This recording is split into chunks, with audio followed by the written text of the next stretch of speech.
Good morning, Jon Mutchler here, pastor at the Ferndale Alliance Church. We are in my backyard again in front of what I think is my cherry tree, which has been especially generous this summer. I, in fact, baked, I think for the first time ever, a couple cherry pies yesterday. Yes, indeed. There are miracles sometimes. I want to thank you for joining me today. And if you like these short messages, don't hesitate to hit the like, share, and subscribe button, and we will keep bringing out these messages a couple, 3 or 4 times a week. And our passage today is Matthew chapter 5, verses 21 and 22. As you're turning to that, before you look at it, I want you to think about some of the worst name calling that you could possibly think of. Think about some of the names that you've called other people, the most toxic, the most ugly, the most brutal words that you have used to insult somebody else. Then think about names that you have been called, okay?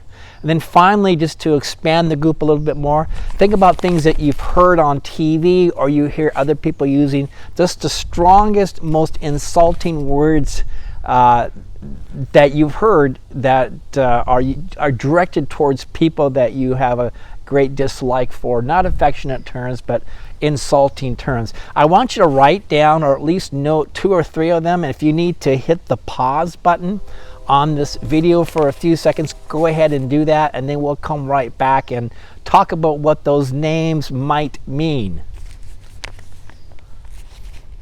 Okay, so you have thought about some of your insulting terms that you've heard or even used yourself.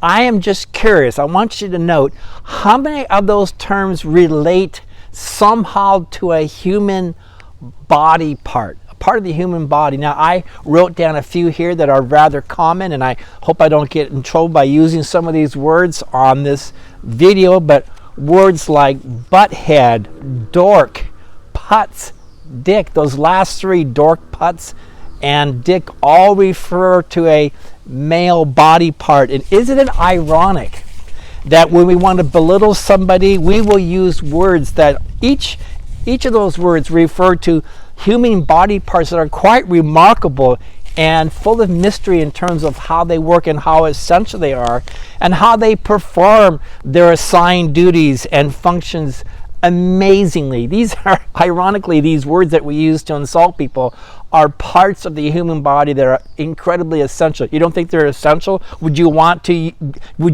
be without any of these body parts? So the question that we're going to look at today in this study is name calling ever okay? Is name calling ever okay? We're going to look at our passage now. I'm sure a lot of you know where we're headed with this. And really, this message is for people who want to live at a higher level.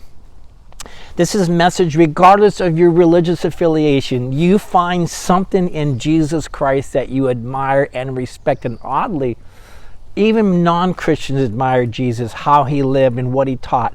And so this is really raising the bar. We're looking at the Sermon on the Mount, which we noted that his disciples are climbing the mountain with him. That's, I would suggest, sort of a picture of climbing to a higher level with Jesus Christ. And let me note again something I said earlier. We don't do it alone. We need to do it with him. So if you are a Jesus follower, fantastic, and I hope that today we raise the bar a little bit. So here's our passage. It's Matthew 5, verse 21 and 22. Again, the pattern. Jesus looks at an Old Testament verse or an Old Testament principle or commandment, then he takes it and he raises the bar. He one-ups it quite a bit. He tells his disciples, you got to out-Pharisee the Pharisees. You have heard that it was said to the people long ago, you shall not murder, and anyone who murders will be subject to judgment. No controversy there, right? We all probably agree that murder is always wrong. But then he goes on in verse 2 and says this, but I tell you, and that's the formula. You've heard it said, but I'm going to tell you something a little different here to make you think about it in a bigger way. But I tell you that anyone who is angry with a brother or sister will be subject to judgment. And again, and here's what we want to look at today. Anyone who says to a brother or sister, and he gives us 2 terms here, 2 derogatory terms that would have been insulting in the first century. If anyone says to a brother or sister, Raka, he is answerable to the court as well. And anyone who says, you fool, will be in danger of the fire of hell.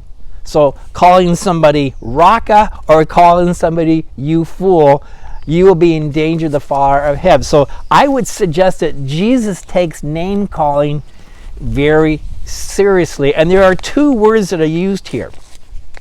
We're going to take a moment and you can look these up, and there's not a definitive answer as to exactly what these words mean. We can literally know what they mean, but how they were understood and perceived by a first century listener might be a little bit different. But the first word is Raka. You know, even the word itself, it kind of sounds like a swear word, Raka. It has kind of a gut, kind of dirty sound to it.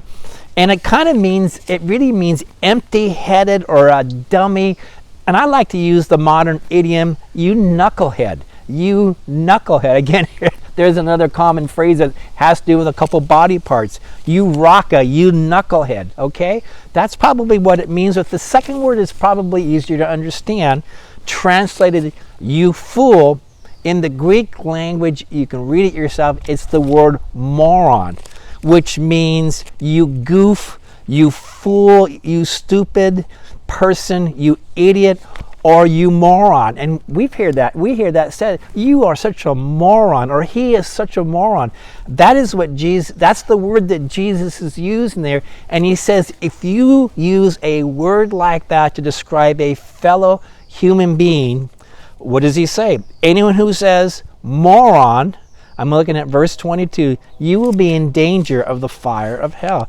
My goodness, that's pretty serious stuff when you think about how tame those words are. Go back to your original list of words, of insulting words. If we call somebody a knucklehead, Raka, or we call somebody a moron, you fool, that seems incredibly tame compared with some of the words that we hear today. In fact, if you call somebody you moron, they're going to look back at you and say, is that the best you got? Is that the best you got? So Jesus is capturing all these derogatory terms, name calling, and he tells us this is not how we ought to live, not at all. So we're going to spend the next couple lessons discussing why this is so serious with Jesus. And I want to start with this. In the mind of Jesus, everybody has dignity and worth. Everybody has some dignity and worth because we've all been created in God's image. Genesis chapter 1 verses 26 and 27. Male and female, all people, all cultures, all colors. That's why I mentioned before that racism is a type of blasphemy. It belittles God's creation, God's creatures. And so name calling tries to belittle something created and belonging to God. So until next time, I would like to issue a challenge. There's more that we want to talk about regarding name calling, and want to suggest to you that we need to remove it from our lives. Here's my challenge until we see each other again. Refrain from any name calling. Name calling, unless you have a very special pet, affectionate term for your spouse or your children, and make sure it's understood as affectionate and endearing. Don't name call anybody in your personal relationships, at work, at home. And here's the biggest challenge: not to name call people you see on the television set on the 6 o'clock news. You know what I'm talking about? It is so easy to dehumanize people, and certainly don't do it online. It's shocking to me, some of the things that people are called online.